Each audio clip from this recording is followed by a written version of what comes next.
merekrut organisasi kepemudaan yang ada, organisasi termasuk perguruan tinggi. Venunya di mana saja gitu dan jenis lombanya. Logo MTQ pun juga ya, tidak lepas dari nuansa batik di samping ikon utama kita. Kemudian untuk khusus kafilah Pamekasan tentunya ada bonus tersendiri bagi mereka yang menjuarai. Nih, itu dari sisi kamar.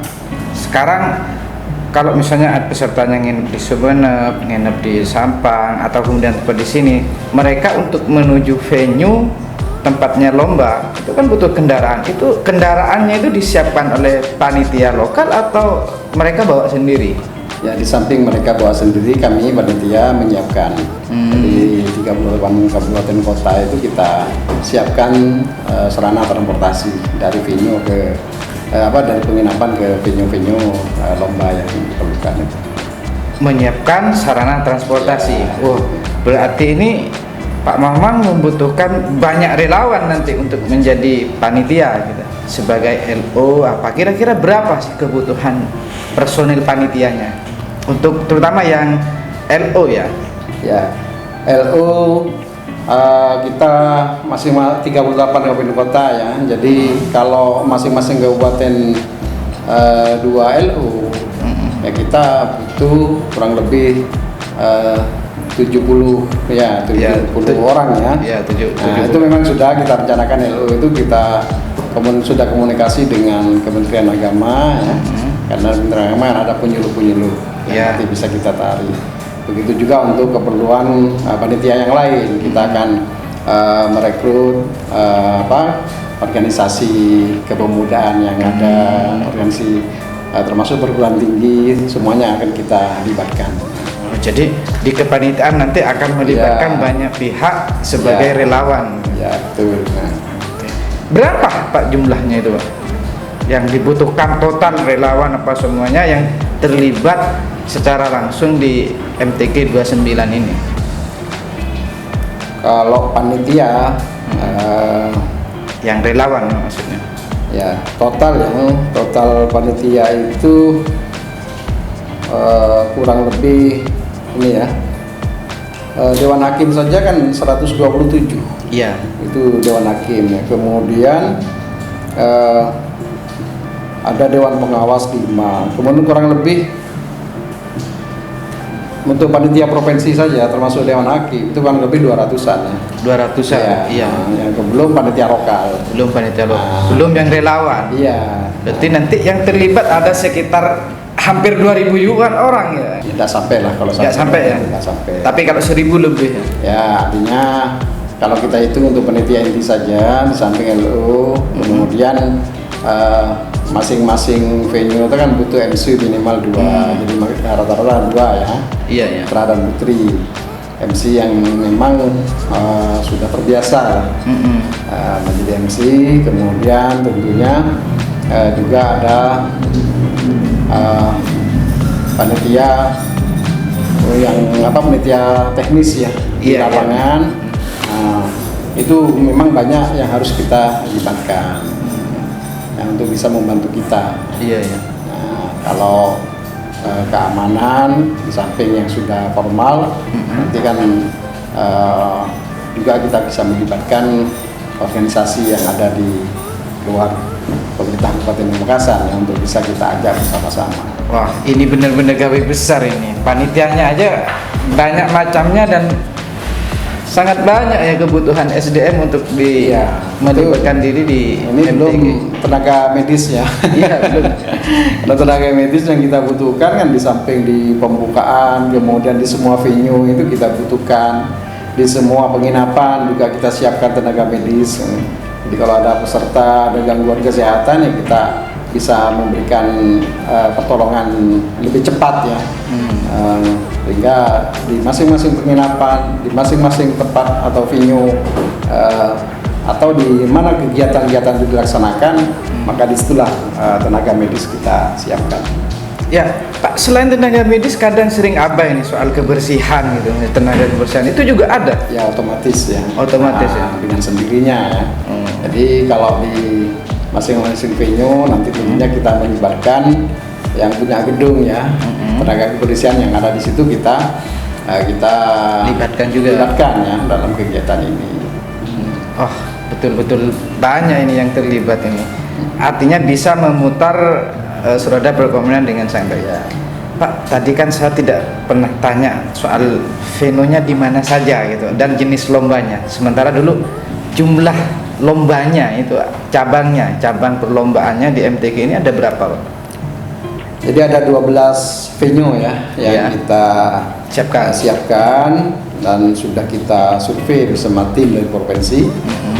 Jadi kalau pembukaan kita rencanakan di Stadion Panggilingan ya. Iya. Ya kemungkinan dengan penutupan kita akan lihat. Kalau penutupan kan biasanya lebih sedikit ya. Nanti kita lihat situasi. Rencananya yang paling tidak di halaman Bakorwil. Kemudian untuk penerimaan kafilah, kami rencanakan dipusatkan di gedung Bakorwil. Oh, jadi kafilahnya datang ke Bakorwil semua. Ya, kemudian untuk malam ta'aruf dan pelantikan Dewan Hakim tentunya di Pendopo Runggus Kewati. Untuk venue-venue tempat pelaksanaan kegiatan aula PCNU itu sudah kita inventarisir. Jadi untuk qiraat tartil ya, remaja dan dewasa. Kemudian di aula besar YIN itu MKQ. Kemudian aula mini YIN untuk tafsir Indonesia dan Inggris. Kemudian di masjid YIN MHQ 10 dan 20 juz. Hifdzul Quran ya. Ya.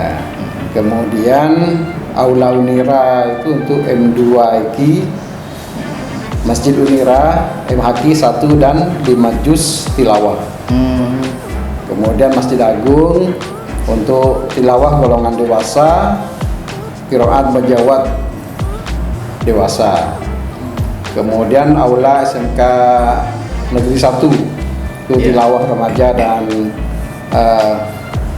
tilawah remaja. Kemudian aula SMK 2 tilawah anak-anak dan tartil ya. Kemudian aula SMK 3 untuk MSQ, gedung pemuda atau gedung serbaguna itu untuk FFI, MFQ, dan aula PKG SD PKG 1 itu untuk MHQ 30 dan tafsir bahasa Arab.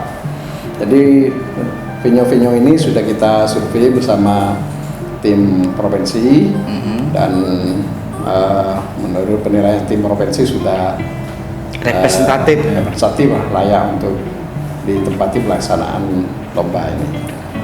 Islamic Center tidak ditempati? Tidak, di sana sudah jadi perkantoran kan. Mall pelayanan publik di bawah ya, di atas. Di atas kan untuk ruang isolasi COVID ya COVID ya. Oh, jadi nanti menggunakan aulanya PCNU yang swasta ya, yang swasta itu PCNU, kemudian di luar Pemkab maksudnya, YIN, Unira, kemudian juga SMKN 1, Masjid Agung, ada gedung ya, kalau mulai Pemkab kan gedung pemuda ya, gedung serbaguna, dan SMK 1, 2, 3 itu juga kita semuanya kita pakai. Itu untuk venue-nya ya? Ya, untuk venue. Kalau 12 venue masing-masing kabupaten tadi tetap ya satu LO ya, 2 LO yang laki-laki sama putra gitu. Iya. Jadi setiap kafilah kabupaten kota itu kita siapkan pendamping ya, paling tidak 2 orang ya, yang bisa menjadi jembatan komunikasi antara panitia induk dengan para pendamping itu. Sehingga mereka bisa terlayani dengan baik kebutuhan mereka. Ya. Pak, ini kan mereka itu kan biasa ada dalam kamar, harus berada dalam kamar misalnya sampai 10 hari dalam satu tempat atau hanya ini kan bisa jenuh. Nih gimana nih kolaborasinya dengan bagian pariwisata di Pemkab Pamekasan atau dengan pihak-pihak pengelola pariwisata? Apa sudah ada jalinan komunikasi untuk nih kalau bosan bisa ke sana kemari gitu kan? Apa sudah itu Ya, itu kan salah satu ya layanan ya kita kepada para tamu. Mereka kan ingin mengenal lebih dekat tentang Pamekasan. Nah, tentunya nanti kami juga akan koordinasi dengan biro-biro perjalanan wisata, sehingga kita bisa mengajak para tamu itu mengenal tempat-tempat wisata yang ada di Kabupaten Pamekasan khususnya, dan juga di Madura wilayah timur, dari mereka yang ingin ke sana. Kan tempat wisata itu ada sebagian bayar, nanti mereka gratis apa tetap bayar? Kita cuma antar gitu. Ya, nanti kita sesuaikan dengan kondisi. Sesuaikan dengan kondisi. Okay. Ini nanti misalnya mereka dari seluruh peserta ingin juga menikmati secara langsung batik, apa sudah siap semua? Ya, sudah siap. itu salah satu yang menjadi yang perlu kita kenalkan lebih dekat kan tentang batik Pamekasan ya. Iya. Karena itu merupakan salah satu ikon kita. Karena itu di logo MTQ pun juga ya tidak lepas dari nuansa batik. Di samping ikon utama kita yang ada di pusat kota Pamekasan, yaitu Monumen Arya Lancor dan Masjid Agung.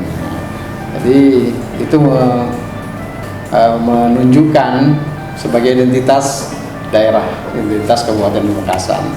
Ya, tentunya sentra-sentra batik menjadi salah satu tujuan wisata dari para peserta, sekaligus juga untuk oleh-oleh. Pak, ini kan mereka datang ke sini berlomba dan panitianya adalah Kabupaten Pamekasan. Nanti kalau juara satu mereka dapat hadiah nggak? Hadiah uang tunai nggak dari panitia? Ya, itu panitia provinsi yang menyiapkan untuk hadiah para juara ya. Iya. Nah, kemudian untuk khusus kafilah Pamekasan tentunya ada bonus tersendiri bagi mereka yang menjuarai. Yang menjuarai. Ya, dalam MTQ. Ada bocoran. Boleh dibocorkan? Ya, yang jelas insya Allah kami upayakan ya untuk juara satu misalnya bisa kita umrohkan ini. Alhamdulillah. Berarti yang juara, yang medali emas dia bisa umroh gitu. Insya Allah. Kalau juara 2 ke Malaysia. Nanti kita sesuaikan dengan kondisi yang ada. Kalau juara 2, juara 3 juga akan dapat nanti ya. Tetapi yang dioptimalkan berarti umroh. Ya, itu untuk bonus utama ya. Bonus utama. Itu salah satu upaya kita untuk apresiasi lah, sebagai bentuk apresiasi kita terhadap mereka yang telah berjuang keras memperjuangkan nama Kabupaten Pamekasan ya di forum Jawa Timur, forum regional untuk MTQ.